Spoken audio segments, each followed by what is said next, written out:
Don, I envy you working in a place like this. Lovely view and cool, no bugs. It gets well below zero here in the winter. Quite cool indeed, though it is pleasant now. This is the central plaza of the site right here.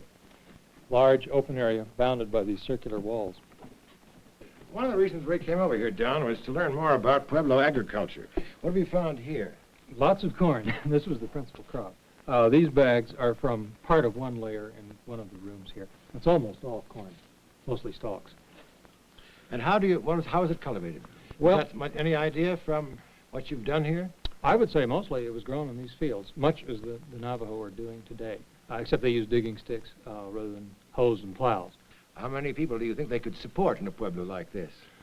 Well, the population here was probably 100 at its maximum. I would say in the canyon as a whole that there were perhaps 2,000 to 3,000 people, which is more Anasazi than there are Navajo today.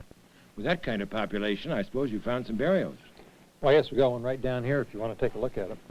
Oh, me. This burial was exposed when some fill slumped over the winter, and the first thing we saw was the skull. This is the very top of it. This person is probably buried oriented in this direction with his knees flexed up over his chest. This is the top of the burial right here. He's up against the side of an earlier building, and you can follow the pit more or less up through in this direction. This is a small basket that was buried with him. But what happened to all the rest of the people who lived in this pueblo? Well, we know that by the middle of the 13th century that there was a peak population in the canyon. At least this seems to be the case from what evidence we have. And some years later there was a decline in rainfall, disruption in the climate. I think that this must have seriously inconvenienced them. A lot of mortality, much more mortality than they were able to cope with.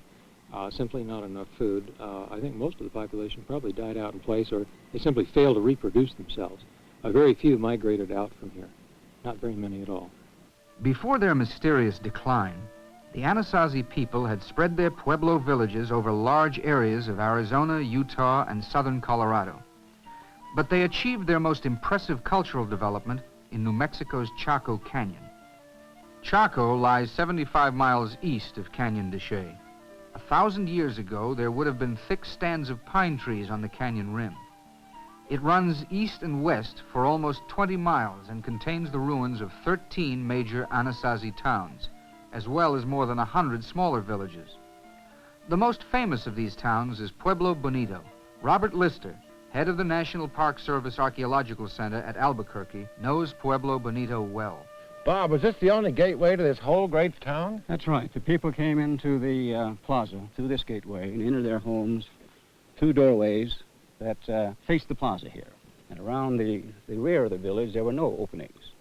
Up there on the cliff where that scar is, there used to stand a large isolated block that is split off from the cliff, known as Threatening Rock. And we used to have to measure it daily because it was rocking. It fell in 1941, and you see there the results of that fall, a great mass of rubble. The Indians were concerned about that rock when they lived here. So they put a cribbing beneath it, made out of rock and out of logs, a kind of material that probably didn't support it, but they also had prayer sticks under it. And apparently those prayer sticks held it up. When our engineers got to fiddling around with it and trying to stabilize it, it fell. No prayer sticks? We had no prayer stick. Pueblo Bonito represents the high point in the evolution of prehistoric Anasazi culture. It is a planned town. It covers 3 acres and includes 800 rooms, grouped around a double central plaza. In places, the rooms were stacked up 5 stories high. The town plan called for an elaborate mixture of square living rooms and circular kivas. As a single architectural concept, it surpasses anything that was being built in northwestern Europe at a comparable date. And yet the Chacoans had no metal tools, no horses, and they'd not yet heard of the wheel. Well, the old people of Pueblo Bonito here gained quite a reputation as engineers, as architects, and as craftsmen. And we have some very special work demonstrated here by the section you see in front of you. This is some of the latest masonry put up in this village before it was abandoned. You can see there the use of sandstone masonry, where they've employed the large stones, alternating with the small stones to make what's called a banded masonry, a very effective engineering use of this material. Don't I see evidence of several floors here? You certainly do. Where the beams came out represents the ceiling of one room and the floor of the room above. This is the way we can get the height. A remarkable and unique kind of construction. It's excellent work, and all of this stone came probably from quarries up on the cliff above us. I see. And was very laboriously broken out with stone mauls and hammers, probably into blanks, brought down a trail into the canyon bottom where it was shaped, smoothed, and put into these walls. Bob, does the arrangement of all these buildings here give you some idea of the social structure? Well, it's pretty hard to reconstruct a social structure from buildings, but we do have the comparison between our living Pueblo Indians and these ancestors and try to infer from that the social situation here. We do know that those people live today a rather democratic sort of life wherein people are not wealthier than others, and that's demonstrated here in a village like this where all the rooms, the homes seem to be about the same. There's also a definite direction to building of Pueblo Bonito. These people must have been led by a group of people or an individual who planned a village like this and directed the energies and the activities toward final product. Some sort of central government. Well, it must have been some sort of central government, and probably a combination of religion and secular affairs in the hands of a small group. Are these the normal height of the doors? Yes. They're rather small by our standards, but they were crunched down, huh? they were good size for these people. And these are even smaller. You just really got to scrunch down. yes. Now this room here, Fro gives you a good idea of the ceiling height. Parts of 3 stories are shown here. Here's another low one. Are these the originals?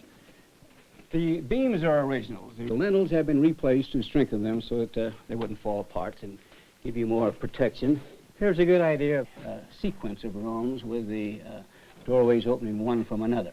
These are all ground floor. These are ground floor rooms, Flo, and they probably were used primarily for storage purposes. Because it's been dark, perhaps smoky down here, and the people probably lived in the upper floors and used these for storing their surplus corn, various paraphernalia, household goods, and the like. If we walk through these 2 doorways, right through here, we can come to that room that has the intact ceiling, and we can get an idea of how the ceiling was constructed and get the feeling of one of these old rooms. Right through here. Now take a look at this ceiling here. We've tried to preserve the way these things looked 1,000 years ago. What can you say about the worldview of these people and the kivas and... These people must live in harmony. They have a ceremonial pattern that goes throughout the entire year, the entire seasonal year. We have winter hunting ceremonies. We have summer fertility rites. We have rites for rain. We have harvest ceremonies. We have Thanksgiving rites. And all of these go in a cyclical, year-round pattern so that the worldview, I think, is being in harmony with nature and relating to it and asking the gods to help you and thanking the gods when they do. They don't fight it like we do. They don't fight it like we do, and it's part of everyday thing. Not far away from Pueblo Bonito, on the opposite side of the canyon, is one of the most remarkable structures in Chaco Canyon, the Great Kiva at Casa Rincanada. It stands by itself in a position from which almost all of the major ruins in Chaco can be easily seen. Al, when was this place excavated? In the mid-30s by Gordon Vivian and Paul Ryder, about 35, 6, 7 along in there. Al Hayes knows as much as anyone about this remarkable building. Yeah, this is the culmination of about 500 years of great kivas in Chaco Canyon, and it was the record. So far, the biggest that we've ever found. Looks to me as if it has a lot of rather unusual features. This thing is bigger, and it's sort of isolated in a position that's accessible by several pueblos, Bonito, Chetroquetl, Del Arroyo, and so on, and numerous small ones. I don't know whether it was the center of the universe or not. Would you like to take a look at that stairway over here, which is quite different from any other great kiva that we've excavated? Any idea how many men would actually use this?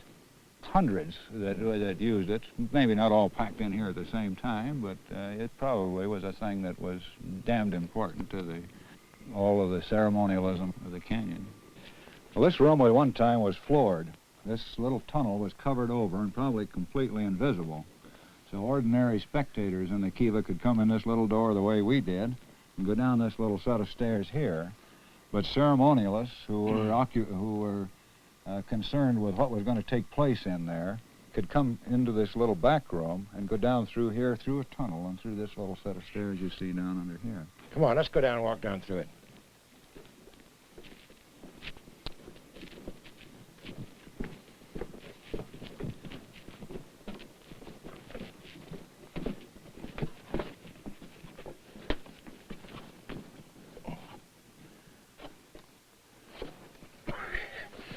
If you back under there.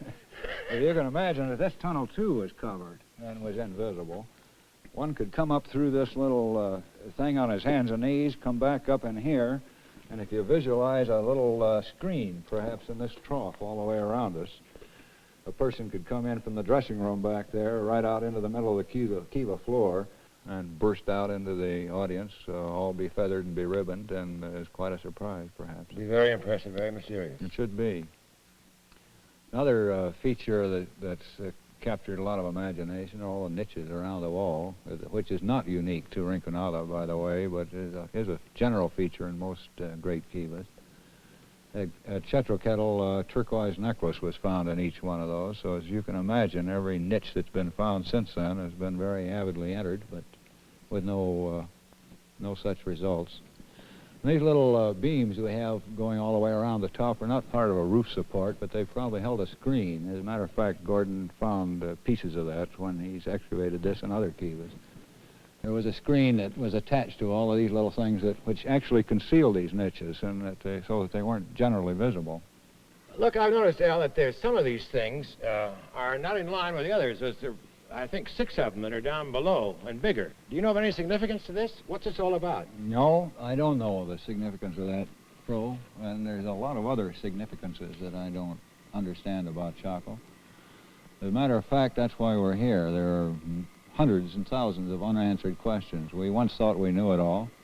I don't know whether Casa Rinconada had anything to do with a system of roads that we've found around this country or not, but Pueblo Alto did. It was a focal point for roads that came in from the north and centered there.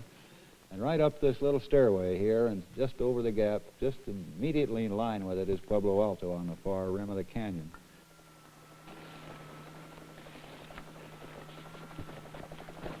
Let's first orient the photograph where the 7 roads come into the point 90 feet some east of the ruin, and start from here. I'm going to measure out to this point right here, though? That'd be a fine one to start on, right? Which is right down here. Okay. The prehistoric road system, which seems to radiate from Chaco Canyon, is a mystery, one that is being studied by a team of surveyors. They're attempting to map these ancient pathways, which were first discovered in aerial photographs taken by the U.S. Geological Survey nearly 40 years ago. By walking these old roads out, the team hopes to find where they go and perhaps why they were built. 180 miles of them have already been located. They vary in width from 16 to 40 feet. Nobody yet has a solid clue as to why such impressive roads were necessary.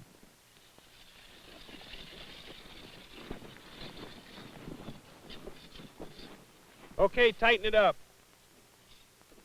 The Anasazi had no draft animals, no wheeled vehicles, and therefore no apparent reason for elaborate roadways. One of these prehistoric roads heads due north for 15 miles until it's lost in an area of badlands. If you project this line a further 45 miles, you cross the San Juan River. Not far from this intersection lie the Salmon Ruins. Here, a major excavation is underway, supervised by Cynthia Irwin-Williams. Well, this area has apparently been attractive to human beings for a great many thousand years. And, of course, this is one of the peak-type cultures which occupied it in the past. We believe that the Pueblos were present in here, one group or another were present in here for at least 1,000 years. Until what point? Well, the last of them probably moved out in the late 13th century, by about 1300 A.D. What we have here is a classic Chacoan wall built very much like those in the Chaco Canyon itself, which was constructed here originally probably about 1088. The original building here was constructed, we believe, by colonists from the Chaco Canyon itself, and took them probably less than a decade to build. When we get down to some fine stratigraphy, we're able to isolate the original Chaco floor, then the fill, the occupational fill on top of it, the material which comprised the old roof of the first story when it fell flat, then the roof, well, the fill of the second story, then the roof fall of the second story itself. This was a two-story part of the building. After that, there was a period of abandonment and decay. The building fell, decayed quietly on itself, and then the place was reoccupied by this group, which we call Mesa Verdean. Where's the floor line there, Cynthia, for the Mesa Verde It would run period? right along here, and you can see it leading right over into this hearth. You can distinguish the difference here easily between the fine Chacoan masonry of the original inhabitants and this rather crude, coarse rebuilding affair which was put up later. There was a major fire during the second occupation. About halfway through the second occupation, there was a very, very severe fire which burned all of the west and north wings of the Pueblo. So as far as you can tell, it's just an accidental fire, not an attack or anything like that. No, we've seen no evidence at all of hostilities. You know, really, Cynthia, with this green valley and the big river still flowing down it, I find it very difficult to understand why people should pick up here and abandon the place several hundred years ago. Well, it's one of the mysteries we have yet to solve in the prehistory of the northern Southwest. Unquestionably, in the Chaco, we can trace a good deal of this to environmental factors. General desiccation, drying out, arroyo cutting, loss of water for fields and drainages. But when you come to the San Juan and you realize that this area was abandoned by the Chacoans at about the same time as the Chaco itself, this argument doesn't hold very well. So it may be a complex combination of a variety of factors, including some environmental ones, some technologic, and possibly some socio-political, which have to do with the network of relations which undoubtedly existed between the Chaco and this Chacoan colony. In any case, it is still a mystery, and it's one which we will continue working on, and I'm sure that other archaeologists in the Southwest will continue working on for a very long time. As Cynthia Irwin Williams tries to solve the mystery of why the Anasazi abandoned the well-watered San Juan Valley, Bob Lister is trying to find answers to those same questions regarding Chaco Canyon. Well, Fro, I think when we look out here in this vista we have before us, we can see some of the elements that were the result of man's use or overutilization of this area. These mesa tops that now have a scattering of vegetation upon them probably had pines, a rather thick growth of pines and junipers that were used by these people.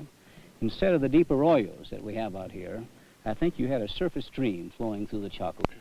But man came in here and initially probably found a very excellent environment in which to live. Small population, he was in balance with nature.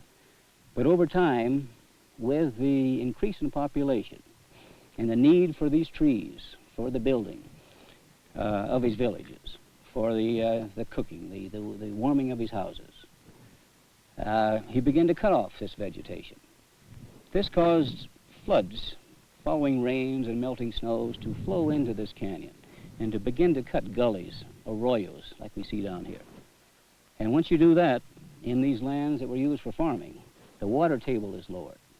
And first thing you know, this is not a good farming country anymore. If they left here, as you say, where do you think they went?